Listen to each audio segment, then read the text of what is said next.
Oh, let's go to Andrew in Moraga. You're on KGO, Andrew. Hi, Duane. I had a real lousy commute home tonight, but I had everything worked out in the end. I was going up toward the Caldecott Tunnel, up Highway 24, and as you heard, probably there was real bad traffic. Right. But up ahead, I could see it was the Oscar Mayer Wienermobile. It was going along in lane 3. It was really great, and the best part is when I went into the Caldecott Tunnel, I looked in my rearview mirror, and I could see the Wienermobile going into the tunnel behind me.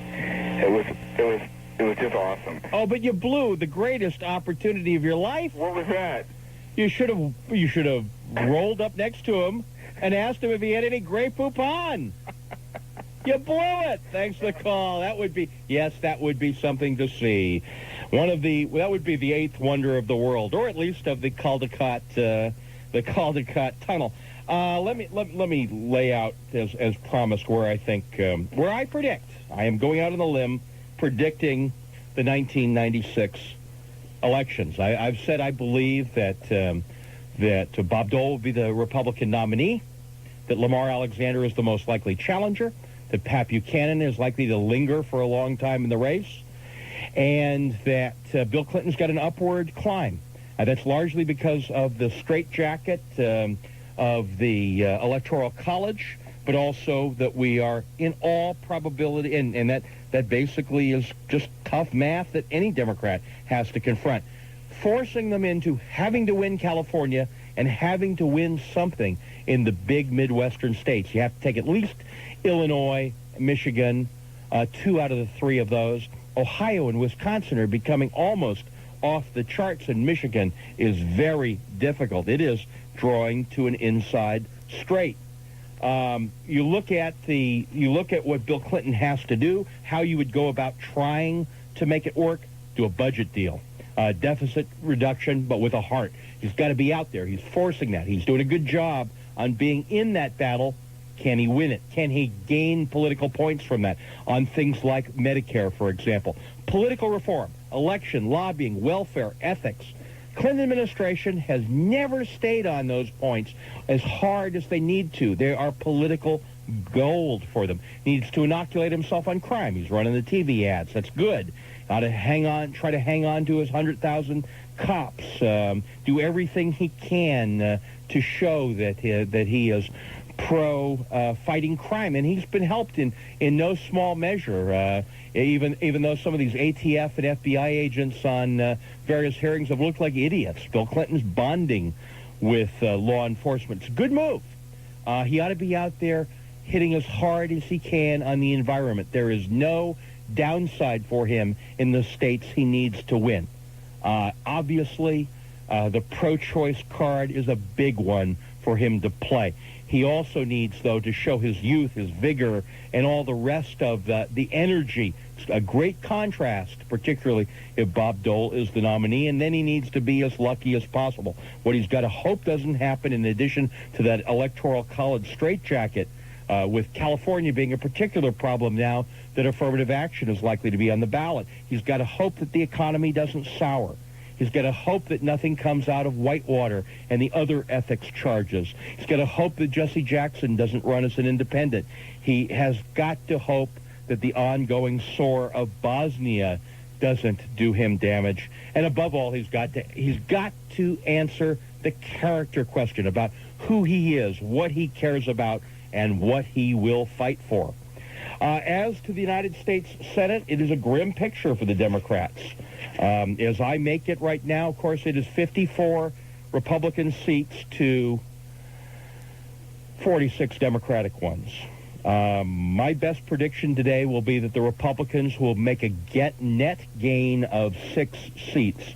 I'll go out on a limb and say that Sam Nunn will retire and they'll pick up the Georgia seat. Max Baucus will be defeated in Montana. David Pryor retiring in Arkansas. That seat will shift Republican, as will Paul Simon's retirement in Illinois, Exxon in Nebraska, and that Carl Levin will be beaten in Michigan. That will make it 60-40 Republicans. That will theoretically make it filibuster-proof. It really doesn't make it filibuster-proof, but it does give them a potential working majority. The House right now is 232 Republican seats to 202 Democratic seats. Write all this down, folks. I'm predicting that through switches in party registration, we've already had 2 in the House, the Republicans will pick up a net 5 between now and the 1996 election, so that at the time of the election, it will be 237 to 197. I'm going to go out on a limb saying the Republicans could pick up to 23 additional seats. I will predict that they will pick up a net 18, which would make it 255 Republican seats to 179 Democratic seats. Not enough to give them absolute control in 2/3 votes and the rest on issues like term limits, but a huge working majority. Most important thing to remember about 1996, without any question, is that there will be 4, 5, 6 intervening events that will occur. Whoever is most facile, whoever is best off the mark, has a chance to really gain or to make a huge error. Bob Dole has shown a capacity to make those errors in 1976, running for vice president against Walter Mondale. He made a terrible blunder, saying that Democrats had caused all the wars of this century. Kind of somehow it made me think that Franklin Roosevelt had bombed Pearl Harbor. He made a similar mistake, beauty, in 1988, running against George Bush in New Hampshire. He had a big lead and accused George Bush of lying about his record. And his refusal to take the tax pledge. Bob Dole has proven that he is error-prone. Bill Clinton has proven that he is error-prone. Whoever plays, it's sort of like a Super Bowl. Whoever plays the most errorless football, I suppose, wins the race. You'd have to say that is a major concern to both camps. Finally, let's look at the mayor's race here in San Francisco. I believe Frank Jordan will be reelected. And I would go out on a limb saying that Willie Brown may not even make the runoffs. As of now, he does. But I think there'll be so much scar tissue if Willie Brown does, he's going to have a very difficult time reuniting the progressive coalition in San Francisco. Frank Jordan will not be the person who defines the political race in 1995. It will be Willie Brown. It will be about Willie Brown. It will be negative on Willie Brown. So you've got my political view of what 1996 looks like. File it away. Use it against me or praise me with garlands and bouquets come 1996. Stay tuned, of course, now for Bernie Ward, who's coming up next. I want to thank Desley Powell for all of her help. I want to thank my daughter, Laura Garrett, who has been here tonight. I just want to say, in closing the show tonight, really is time for systemic political reform in this country. We need citizen politicians. We need responsible budgeting. We need to maximize individual freedoms. We need tax simplification and tax reductions. We need to be means testing in government. We need to end corporate welfare. We need to invest in education. Unfortunately, most of the political parties aren't talking about those issues. You as an American public have got to go out and demand better of your elected officials. You've got to talk about the issues that impact your life. What a difference your life would make if you knew that if your children showed enough gumption and ability and energy and all the rest that they were entitled to a public education. What a difference that would make in all of your lives. Demand that of your politicians. KGO News Talk 810. I'm Duane Garrett. Oh, beautiful, our heroes proved in liberating strife.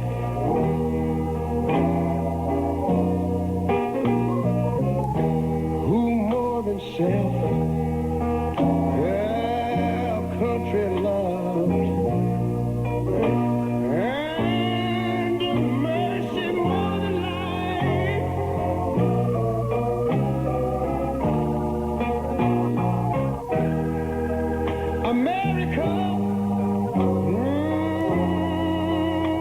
America,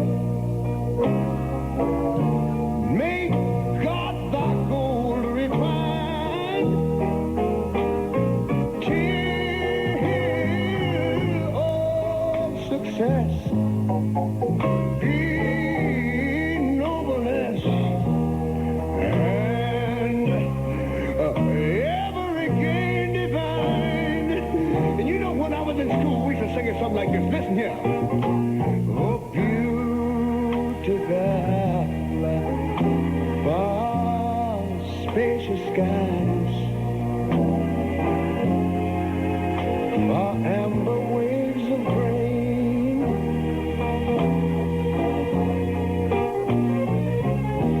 far purple mountain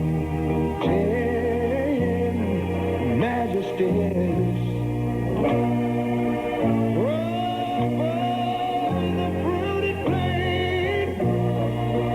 But now wait a minute, I'm talking about America, sweet America. You know, God done shed his grace on thee. He crowned thy good. Yes, he did. Every brotherhood from sea to shining sea. You know, I wish I had somebody to help me sing this. America, I love you, America. You see, my God, he done shed his grace on thee. And you ought to love him for it, 'cause he crowned thy good. He told me he would. Every brotherhood from sea to shining sea.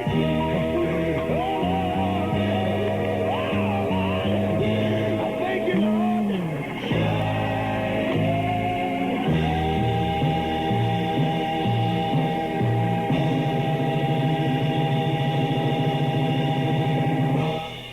A memorial service will be held for Duane Garrett this coming Wednesday, the 2nd of August, at 2 p.m. at the Glide Memorial United Methodist Church, 330 Ellis Street in San Francisco. The public is cordially invited. The service will be led by KGO Radio talk show host Bernie Ward and the Reverend Mr. Cecil Williams of the Glide Memorial Church. That's this coming Wednesday, the 2nd of August, at 2 p.m., and you are cordially invited.